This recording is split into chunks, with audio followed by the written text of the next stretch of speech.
kulanti wacan oo wanaagsan kusoo dhawow barbaarsama channel oo aan idinka soo baahiyo barbaarinta iyo tarbiyadda wanaagsan ee caruurta iyo weliba dhiirigelinta waalidiinta iyo wararka iyo dhacdooyinka ku saabsan caruurta. haddii aad nagu cusub tahay kusoo biir bahda barbaarsama channel oo kasoo mid noqo. haddii aad hore noola joogteen aad iyo aad baad ugu mahadsantahay inaad barbaarsama channel ka mid ahayd.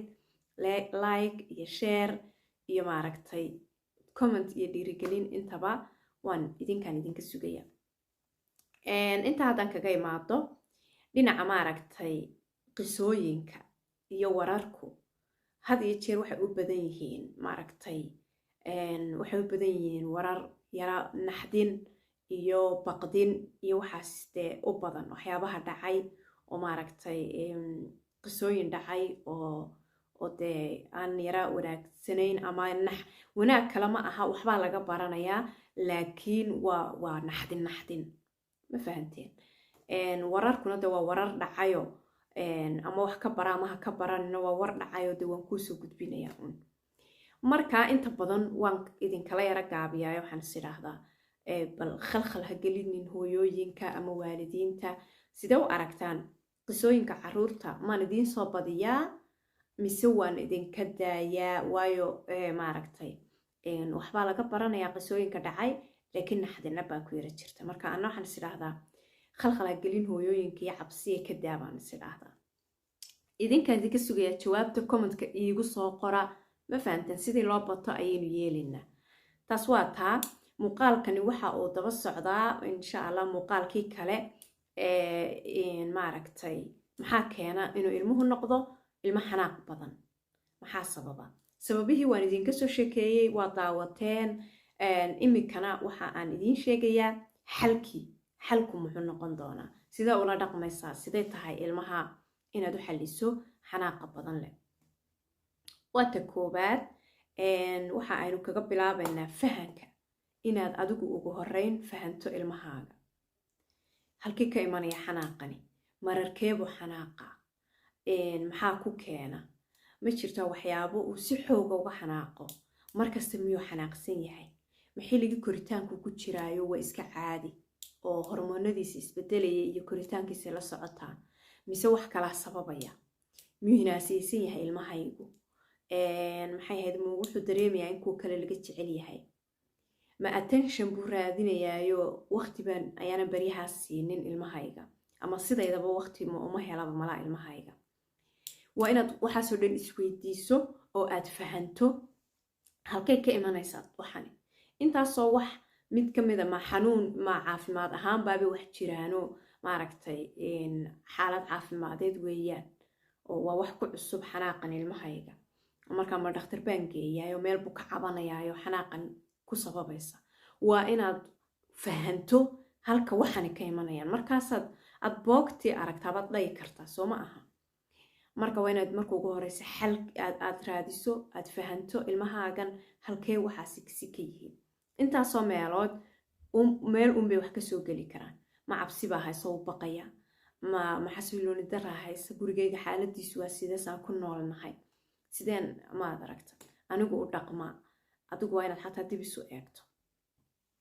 markaad fahanto ee aad aragto meeshaas halkay wax kasii ahaayeen, waa inaad maaragtay samayso wixii xalku ahaayeen markaa adigu aragtay. haddii ay noqoto markaa in ilmahaagu ku jiro xilligii koritaankiisa oo marka xanaaqan uu koritaankiisu sabab u yahay, waa inaad fahanto oo marka aad sabirto ood aqbasho tiraahdo bes waxaan waa wax iska dhammaanaya. wuxuu ku jira xilligu rabay inuu wax walba isagu qabsado, dad tiraahtaa dharka u xidhoodhanaya iska xanaajinaya. markaa iska fahan, markaa iska samir oo waxaad tiraa khalaas. hadday laakiin kula sii dhaafto oo dee sanadadii aynu sheegnay u dhaafo, waa inaad tidhaahdo haddaba maxaa taloy khaldan. waxa ay noqonaysaa inaad ilmahaaga isaga u sheegto, tiraahdo hooy sidan aad u dhaqmaysaa maaha sidii saxda ahayd, maaragtay waxa weeyaan waa dhaqankan weyla khaldan yahay, sidaas waxba laguma xaliyo. inaad xanaaqaaga dee kaantaroosho oo maaragtay aanad dadka wax gaadhsiinin ama aanad ku qaylinin ama aanad saasoo dhan dee ilmo xanaaq badan oo agressive u noqonin. waa inaad u sheegto isaga. ta kale waxa weeyaan isaga waxa aad u sheegi kartaa inuu dhaqankani mid xun yahay marka adigu aad naftaada usoo sheegto ee aad iska dayso. haddii aad tahay waxa weeyaan waalid isaguba saasoo kale xanaaq badan oo wax walba ka xanaaqa oo caruurta ku xanaaqaya oo hadduu koob ka dhaca ku xanaaqaya oo haddii kab jiiraan ku xanaaqaya oo maaragtay haday yara qayliyaan ku xanaaqaya oo hadday is eryadaan ku xanaaqaya oo isagu xanaaq badan. marka waa inaad adigu marka hore dhaqankaaga bedesho kadibna isagaad u sheegi kartaa. waxaad odhan kartaa dhaqankani wuu xun yahay, laakiin adoo adigi ku dhaqmaya kaama qaadanayo, weligiina kaama maqlayo. wuxuu odhanaya hadduu dhaqankani xun yahay iyad basooda ku dhaqmaysa, adiga kuguma odhanaya, laakiin caqligiisa iyo hoos hoostiisa ayay isugu odhanayaan. hadda iyadu maxay idinkaga xanaaqdaa ayay la qaylqaylsaa ee iyaduba agressive la tahay hadduu dhaqankani xun yahay.